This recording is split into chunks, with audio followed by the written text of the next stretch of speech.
This is the first of a 5-part series on the Google ecosystem. Oh, what a big word, ecosystem. What does it mean? It's just talking about your Google account and the benefits you get from working with Google and how all of their different products work together. That's the ecosystem. Their products being Gmail, Google Calendar, Google Drive, those sorts of things. But there's a few different types of accounts that you can get, which causes massive confusion, even to me. So I thought we would start this 5-part series out by talking about your Google account, how to set it up, what to expect from it, and what benefits you get from joining the ecosystem. That's today on Dottotech. Steve Dotto here. How the heck you doing this fine day? At Dottotech, we make technology easy so you can do more. Now today I am biting off something which I consider to be a little bit big to chew. It's the whole idea of Google accounts. And the reason it's big to chew is Google has, for some unknown reason, they've given us basically 4 tiers of accounts that we can have. 2 of them are free, 2 of them we pay for. They're all slightly different, but they're all incredibly similar, and it just gets a little bit confusing.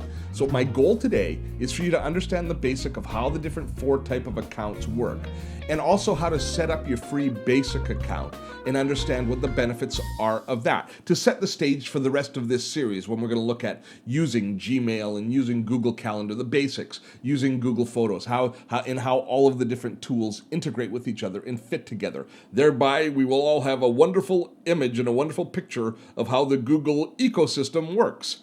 Sound like a deal? All right. Let's begin with the 4 types of accounts. And I'm going to stick them up here or here. I'm not too sure. I'll have to edit it later to know which side I'm putting it on. But the 4 types of accounts are a Gmail account. That's an account that has at gmail.com at the end that most of us have and is for free. We'll be talking a lot about that in this series. There's also a Google account, which is the same thing except you don't have a Gmail address attached to it and you can't use Gmail, but you can access the rest of the Google ecosystem from it. Then there's the G Suite accounts, the G Suite Basic and the G Suite Business account, which gives you access to the G Suite or the Google Suite. And it gives you access to the exact same things, to the word processor and the spreadsheet and Gmail and Google Contacts and Google Calendar, but you pay $5 a month for the basic version or $10 a month for the more expensive version. And there's just a few subtle differences. The main difference being with a G Suite account, you can have your own email address that runs through Gmail. So basically, you can use all of Gmail's search and archiving and sending and filtering tools, but you can use it with your own domain name at the end, and you have a few other features as well as some additional storage. Now, we'll put a link in the description below to the to a page that will give you an outline, to this page here, which gives you an outline of all of the different services available through the business and the basic account. But for our purposes today, we're going to concentrate on the basic account. Not the G Suite Basic, but the basic Gmail account, the one that we get for free, the one that so many people have, the key to all of the Google ecosystem. Because with this account, you can gain access to the entire world that Google has to offer, and it's free. But you want to set it up properly, you want to make sure that your security is in place, and most importantly, I think you want to understand what the benefits are, exactly what you can get from this account, which is our goal in this episode today. So let's now take a look at setting up a Gmail account and what the benefits are and how that fits in the entire Google ecosystem. Now, it has been a while since I've signed up for a fresh and brand new Gmail account, so there might be a few things that I have to puzzle out as we set this up, but we'll go on this journey together, shall we? So you go to any Google page, to your Google country page or Google search page, and you go to sign in. And in the sign in area, when you go to sign into your account, if you already have an existing account, of course, you can sign in. But if you don't, you can click on Create Account. And you create an account by entering your name and a username. Now that's going to be a bit of a challenge always because so many millions of people already have Gmail accounts that you're probably going to end up with some sort of numerical appendage to your name or something that makes it unique. But I'm going to set us up. I'm going to set me up here. I'm going to set up a brand new one with my name and username. Thinking of a good username. This is always one of the hardest parts. What do I want? I know what I'm going to do. There it is, because I know I've got a dottotech demo Gmail account that I've set up, so I'm going to make it dottotech demo 3. I'm pretty sure I can get that. Then you want to set up a password. Now you can set up a temporary password if you want, or you can set up a nice cryptic password right off the top. Right off the top. Now I have a tool installed called LastPass, which will generate a nice cryptic password for me. So I'm going to get it to do that. I'm going to get it to generate a new password for me. Now the cool thing about LastPass is when you create a new password, it will automatically save it into the vault. So now I don't have to remember that super cryptic password that it created. Now, this is the start. We've got the beginning of the process. So they've approved this name. If the name was taken, they would have stopped us at that point there and told us we have to have a different Gmail name or a different name to our Gmail account, but it worked. So the next thing we have to do is we're going to start entering our security information, because we want our account to be secure. We want to be able to be the authorized person to get into it. And also, if we have an issue with it, we want to be able to recover information about the account. And typically speaking, we do that through the use of this, through our smartphone, by adding our phone number to our account. This will allow Google to communicate with us to our phone, which only we should have theoretically, and it allows an additional level of security. So I'm going to enter my phone number in. And you can also at this point enter a recovery email address. This is an existing email address that you already have.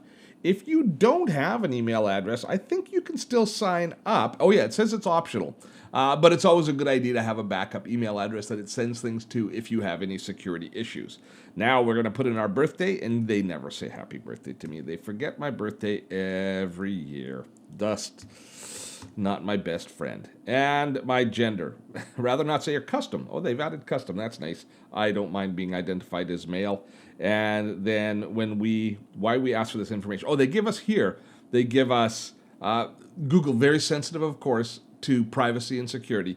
They try and give us full disclosure every step of the way. So you can read all of the different disclaimers as you go along.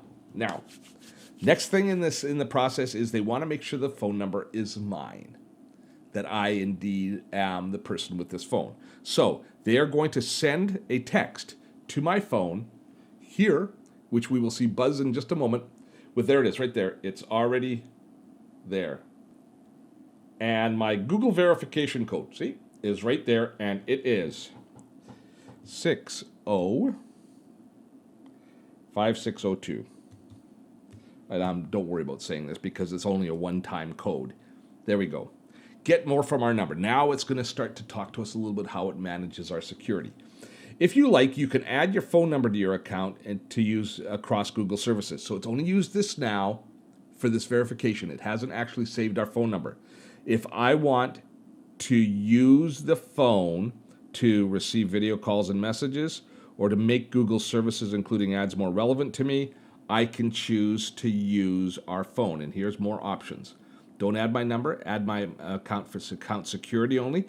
Add my number for account security and video calls, but don't use my number for any other Google services. So video calls are something new that they've added fairly recently to the Google services, so we can, if we want, we can use it that way. Or yes, I'll add my number right across. I'm going to go in full into the deep end of the pool. I want to take advantage of every service offered, and I can always go in and change them later if I want.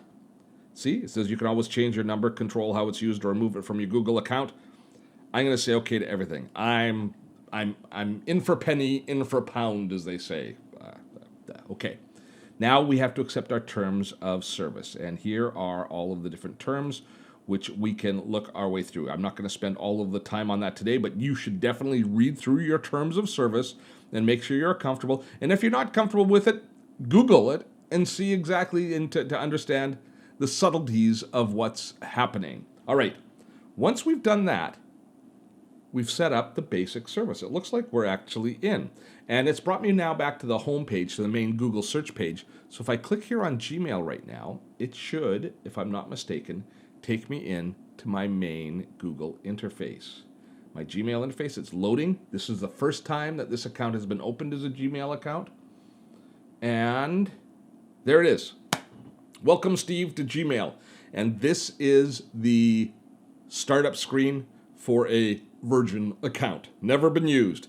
Email. So this is where it all starts. Now, so I am actually going to be going through Gmail in the next video in this series. So there'll be a playlist link to the next video at the end of this video, unless you're watching this video when it's just being released, in which case it'll be released within the next few days. So make sure that you've subscribed to the channel so you get access to the next video. But they're telling us right here that we're 10% set up, that we want to go through these different things in order to set up our Gmail account. So I will talk about these items in the next video, setting up your Gmail account and making sure that you're well set to use Gmail.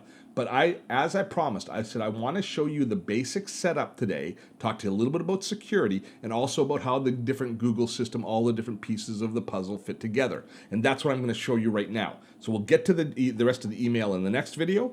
But for now, I'm going to show you the rest of the Google ecosystem that I've been talking about. And we can find most of it by clicking here under Google Apps. So even before we've completely configured our Gmail account, we have access already to all of these different services. Look at them here that are available to us. Our account, which I'll take you in a moment, and that's where we set up additional security and we manage our privacy. Search, Maps, Google Maps, which you can use either as an account or you can use it anonymously as well. YouTube, if you want to set up a YouTube channel, you can use your Gmail account, your Google account, to set up your YouTube channel. Google Play is the store where we download free apps or paid apps for our smartphone or for our computer. Google News, which is an online news service. We actually did a video on using Google News, which filters news for you, and it uses your account to identify what news is most relevant to you and then serve you that news. So we will do a link to that video here as well. Gmail here, as we're talking about. Google Contacts, which keeps all of our different phone numbers and email addresses all in one place, which we can use on our phone as well as in Gmail. And I'll be showing you more on that when we talk about the Gmail side. Now we're getting into the exciting stuff. Google Drive.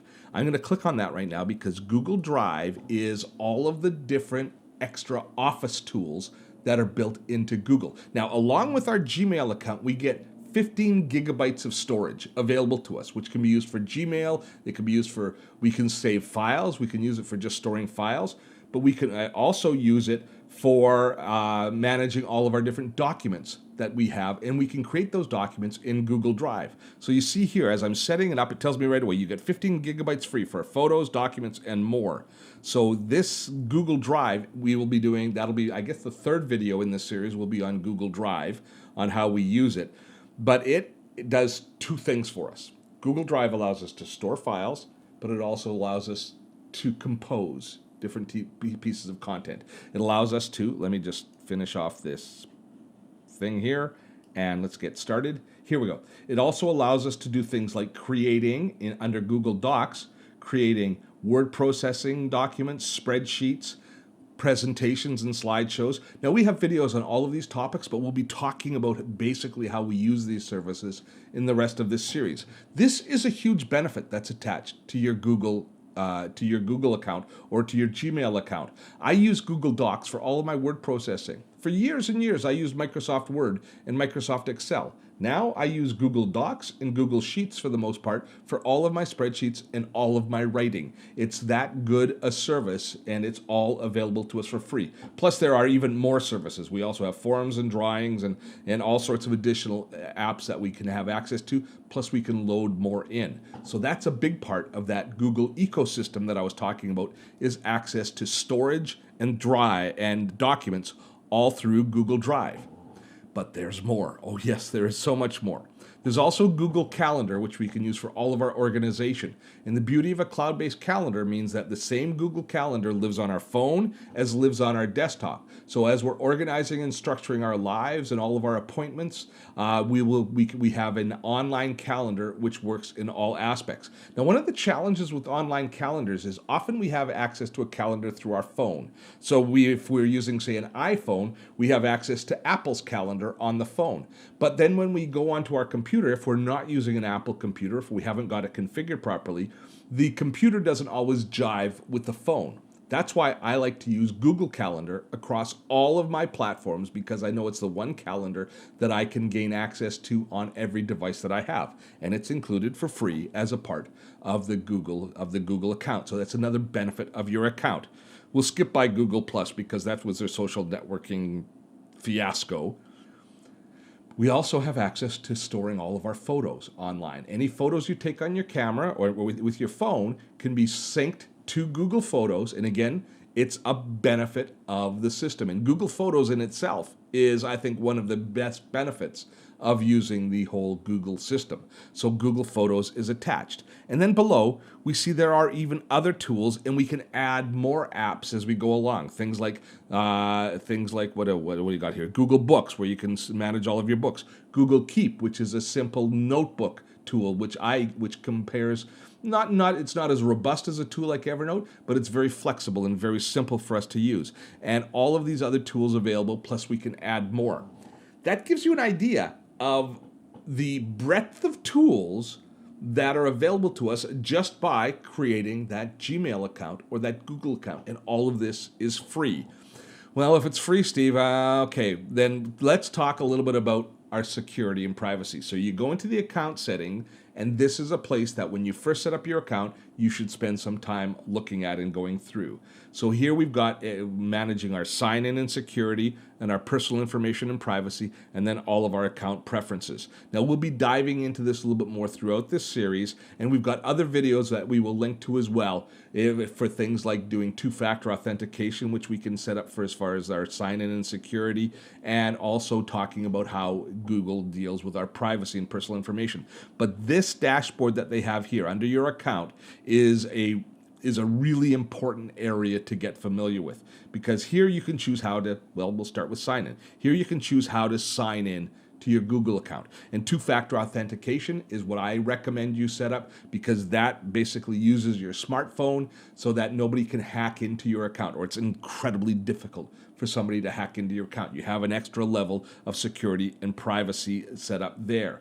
So going through each of these different steps, which we actually have videos on most of them as well, but getting familiar with the account settings is crucial. And you never have to worry when you're in Google. A lot of people, I think, get lost in the Google system, and they say, oh, I don't know where to go to get to my accounts. I don't know where to go.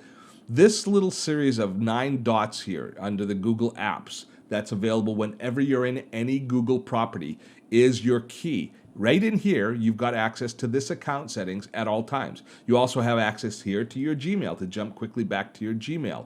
Or, and watch it, as soon as it loads, we will see that the 9 dots appear again, or the Google apps appear again, and we can click here, and now we can go into our contacts, or we can go into Google Drive. That's your main navigation point as you go through all of the different Google tools. So we've done a lot. We've actually covered a lot, I think, in this first little video. I hope that it's been clear to you, and you now have the confidence to step forward and maybe create a Google account and start to recognize some of the benefits that are attached. And if you do, then you're going to want to make sure that you watch the rest of the videos in this series as we go through Gmail, Google Calendar, Google Docs or Google Drive, Google Photos. We'll be talking about all of those different main tools through the rest of this beginner series. Now make sure that you have subscribed to this channel so you don't miss anything here on dottotech, and ring that notification bell to make sure that you are notified when we upload new videos. And now check out the rest of our videos here in this series and others. Till next time, I'm Steve Dotto. Have fun storming a castle.